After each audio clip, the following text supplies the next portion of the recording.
Les pères de l'Église, qui sont-ils vraiment? De ces auteurs du christianisme ancien, quel est l'intérêt aujourd'hui? Et comment entrer dans l'immense littérature qu'ils ont laissée?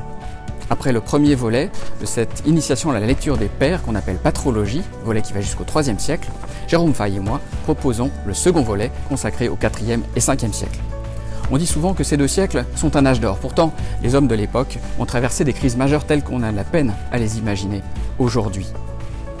Sans rien cacher des problèmes, au contraire en soulignant ce qu'ils ont d'intéressant, le cours entend d'offrir quelques clés de compréhension pour ce contexte à la fois lointain et proche par bien des aspects, et à travers la découverte et l'analyse de textes fondateurs, originaux, souvent étonnants, ouvrir des portes d'entrée pour l'exploration des origines. Ce sont ainsi 14 figures qu'il s'agit de rencontrer, pour ainsi dire, qu'elles soient grecques, syriaques ou latines. Eusèbe de Césarée, le père de l'histoire ecclésiastique. Hilaire de Poitiers, ce passeur des trésors d'Orient en Occident. Ambroise de Milan, ce préfet passé en un clin d'œil de simple catéchumène en évêque de la plus grande ville de l'Empire romain. Basile de Césarée, Grégoire de Nazianze, Grégoire de Nice, ces trois Cappadociens qui, chacun à leur façon, sont de grands inventeurs. Athanase d'Alexandrie, le recordman du nombre d'exils. Cyril de Jérusalem qui prononçait ses catéchèses dans le Saint-Sépulcre lui-même.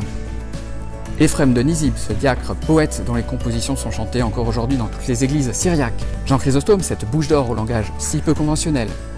Saint Jérôme, le traducteur de la Bible en latin, exégète hors pair mais aussi polémiste intraitable.